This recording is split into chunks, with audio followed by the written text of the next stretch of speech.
Esther's Reboot Challenge, Day 19, page 89. Not long ago, an executive of a well-known stationery company sent me a message on Instagram asking me to help him promote its products on MKTV. He said that the company had a huge inventory of notebooks piled up in its warehouse. They had been produced for the 2020 school year. Obviously, all schools from elementary to high schools were delaying their opening dates because of the coronavirus, making the notebooks unnecessary. I had never imagined the impact reaching this far. It was at this moment that I realized that untold numbers of companies in areas that we'd never expected were struggling. In the future, there could be hundreds of cases in which people will have to worry about the survival of their companies before worrying about saving their jobs. Since the coronavirus outbreak, I have spent most of my time meeting people. In particular, I met with many CEOs to seek their advice. They were all known to be competent leaders in their industry, with years of experience and accomplishments under their belts. Unfortunately, they were just as lost as I was. I visited them, seeking their advice, but in the course of our conversations, they sought advice from me. One of them had been running a successful business for 30 years, but even he told me that he was out of his depth. He didn't know in which direction to go. It was not because they had any concrete problems, but the rapid that they found themselves in during the crisis were so strong and fast that it was not easy for them to get their bearings. Large companies that they have their own research institutes seem to have noticed what's going on faster than others. In the case of small companies like mine, a crisis like this reverberates through every level. At both the largest and smallest ends of the spectrum, however, it can be as it can be easy to make shifts in a timely manner. Large companies have entire research teams to provide insights and instructions.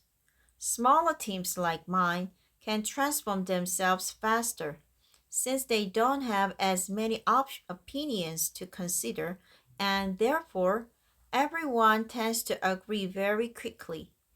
Companies that have from 100 to 200 employees seem to be the ones that find it most difficult to make fast moves because they are neither small nor big.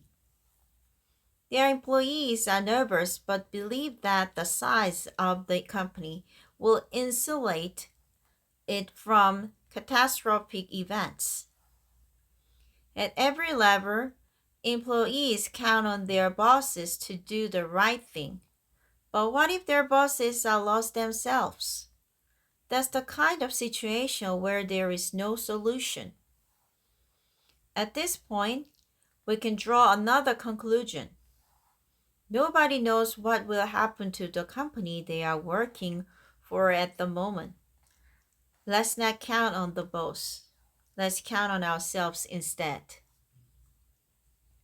How will the coronavirus change our jobs? The most important question facing us now is in the post coronavirus world, how can we keep our jobs and how should we work? I can answer that question with one sentence: become an independent worker. Become someone who can freely and independently do the work they want to do, no matter what variables come into play. An independent worker is someone who doesn't lose a job due to external variables. In life, we often face situations just as unexpected as a global pandemic. It could be your child suddenly getting sick, which requires you to quit your job and care for them. Your husband could lose his job, making you the family's sole breadwinner.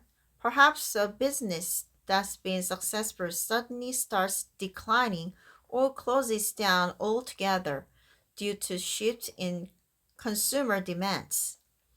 All of this could be career ending for someone who is beholden to an organization run by someone else.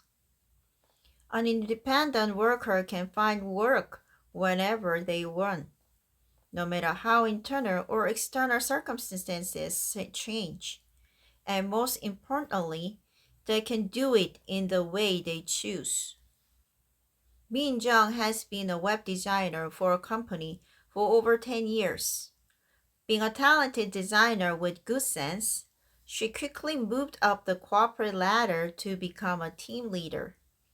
Then she got married, had a child, and quit her job in order to care for her newborn. While at home, she started finding work with the shopping malls, creating their product detail pages whenever she could find time. After doing this for about a year, she thought it wouldn't be that difficult for her to create her own shopping mall. Binjong said, illustrating has always been my hobby, so just for fun. I showcased some of my illustrations on Instagram, and people said that if they were available on posters, they would buy them in a heartbeat. I was not stranger to the online shopping mall business because I've been creating product detail pages for a while, so I just gave it a try without thinking about it. I used my illustration to create art posters, and they sold well. I made fairly good money from them because, other than my time and effort, it didn't cost me much to make them. A short while later, a company reached out to her and asked her to help them build and launch an online shopping mall. The company told her that she had just the talent they were looking for. With her ability to combine design, marketing, and information important to the shopper. In the end, Min Jung made the decision to work part-time for the company, designing its product detail pages and Instagram promotions. She had the freedom to manage her own time, only attending meetings when absolutely necessary, and also kept running her own online shopping mall while working for this company. A short while ago, the company offered her full-time position as a team leader. She explained, I was asked to join the company and work full-time in charge of the design team. I'm considering accepting the offer and working as an in-house designer, maybe just for 2 years. My child is old enough to go to a daycare center, and the salary is good too. I will be able to learn and keep pace with industry trends as well. After that, I will think about what to do next. Thank you.